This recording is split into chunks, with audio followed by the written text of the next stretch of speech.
Hello, everyone. Welcome to Durrett's Take. It's that time of the week where I go over my top 10 college football games of the week and my predictions for them.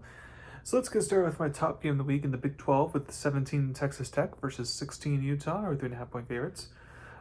There are a bunch of good games this week, and even though I admit I'm a little Big 12 biased, this is the biggest game of the week. Both, both teams are not just, dark horse contenders to win their conference. They're both like legit contenders to win the Big 12 Conference. Now, neither team has played anyone I know so far, so we're about to see how much they've improved and changed from last year, especially in Utah. Offensively, I would give the slight edge to Tech in this game, just because I feel like they're more dynamic with their offense versus Utah, where it's more they like to, do a lot of running with Dampier and the running backs and all that behind a good offensive line. Now, defensively, Utah's the clear favorite there. So now I think this game could come down to the third group, which is special teams. A thing that was not good for Utah in their game last week against Wyoming. So if Utah's kicker can have a bounce back week this week, then I think at home Utah can get the win, either winning 24-23. Number two, you got 9 Illinois versus 19 Indiana, or 6.5 point favorites. While there are 3 or 4 teams in the Big Ten that you think are going to win the conference before you get to these teams are still like quote unquote dark horse contenders to win the conference, like, or at least not win the conference, but at least be in the conference title game. I could definitely see one of these two teams making it there. I think this will be more of an offensive game. I know in the Big Ten, especially when it's good teams in the Big Ten, it may end up being a defensive battle. But I think this could turn out to be a pretty high scoring game. So I think the first to score in the 30s will win this game. And to me, this basically comes down to home field advantage. So, I do think Illinois might actually be the better team by a little bit. I'm going to take the Hoosiers to get the home win. I have them winning 30-24.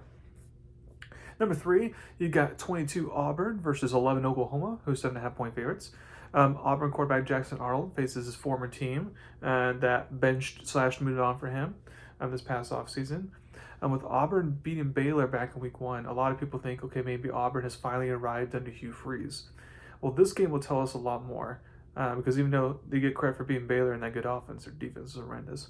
I don't think Auburn will win this game since it's in Norman and Oklahoma's on a roll on both sides of the ball. But if Auburn could just keep this game close, and it shows, okay, now they can be a legit threat in the SEC. But Oklahoma wins 31-16. Next, you got 21 Michigan versus Nebraska. Michigan are 1.5 point favorites. Nebraska got the big win, barely in week 1 against Cincinnati. If they can get this win, then it shows that they're on par with like the Matt Rule teams in year 3, where they go on to contend for conference titles. I think Michigan's defense can keep them close in this game. It'll be interesting to see how Michigan's freshman quarterback Bryce Underwood looks and handles Nebraska's big crowd and big environment. Since Oklahoma's environment week 2 was definitely rough or challenge for him.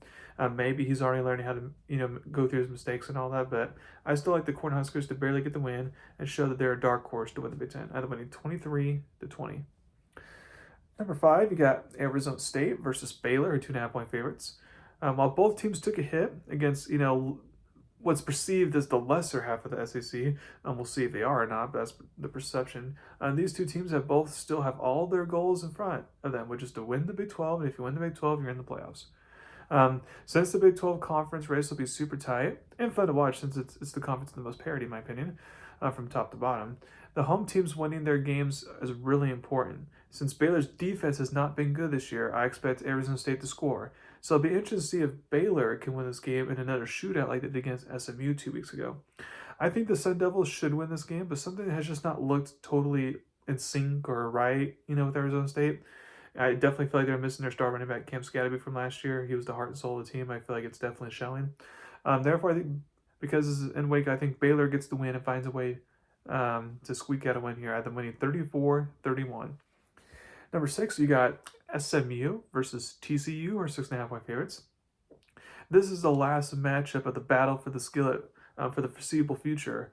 The rivalry game has, been thought an afterthought for the most part until recently as SMU started to improve. But I think as we saw back in week 2, SMU's secondary is not good. Therefore, this good TCU offense, led behind a veteran quarterback in Josh Hoover, should be able to score. So the only question is, can SMU keep up with TCU on offense? I think they can, but I just don't see them going on the road and outscoring a good Horned Frogs team. So I think TCU will go 2-0 against the ACC teams in non-conference play, and they'll get the final win against SMU for the foreseeable future. I have them winning 38-27. Number 7, you got undefeated battle here with Tulane versus 13 Ole Miss, who are 13.5-point favorites. Everyone thought South Florida was the favorite to be like the top Group of 5 team right now until they laid an egg at Miami last week. Maybe they're still the favorite, who knows? But I will say if Tulane can get an upset at Ole Miss, or at least make it very competitive, then I think Tulane should then be considered as the new Group of 5 best team, since they already have 2 wins against P5 teams in Northwestern Duke. So, and and Ole Miss, does have, question marks at quarterback. It sounds like Simmons is still injured and won't be able to start, so they're going to start the guy they started last week who led them to a win against Arkansas. But I feel like no matter who's playing quarterback, I feel like Tulane just won't be able to keep up with Ole Miss offensively. So therefore, I have the Rebels winning 48-31. Number 8, you got South Carolina versus 23 Missouri, 9.5-point favorites. South Carolina quarterback Lenore Sellers is questionable to play in this game. If he's out, the Gamecocks have no chance. If he plays, then they do have a good chance to upset Missouri on the road, since Missouri's defense can't be had, as we saw a couple weeks ago when they faced Kansas. However, while it's trending that Sellers can play, I'm just going to assume that he's either going to miss the game or not be 100%. Therefore, I'll roll with the Tigers to get the win. I have Missouri winning 27-16. 9, you got another undefeated battle of Michigan State versus 25 USC, who are 18.5-point favorites. You may be wondering why I have a battle of undefeated this low on my top 10 list. Well, it's because I'm not sure if Michigan State's that good or not. Yes, they did get an overtime win 2 weeks ago against Boston College, but that one looks less impressive by the week. I know USC hasn't played anyone either, so I would just say it's hard for teams to travel out west to face good teams. We've seen that so far with the Big Ten teams going out west. And since the Trojans have been in a rhythm, to start the season, I think they can continue their good momentum. And the only question would be if the Spartans can cover. But I have USC winning 31-14. And then last but not least, I got Florida versus number 4 Miami, or 9.5-point favorites. I know in the end it doesn't matter, but why? I don't get why ESPN's College Game Day crew is in Miami this week.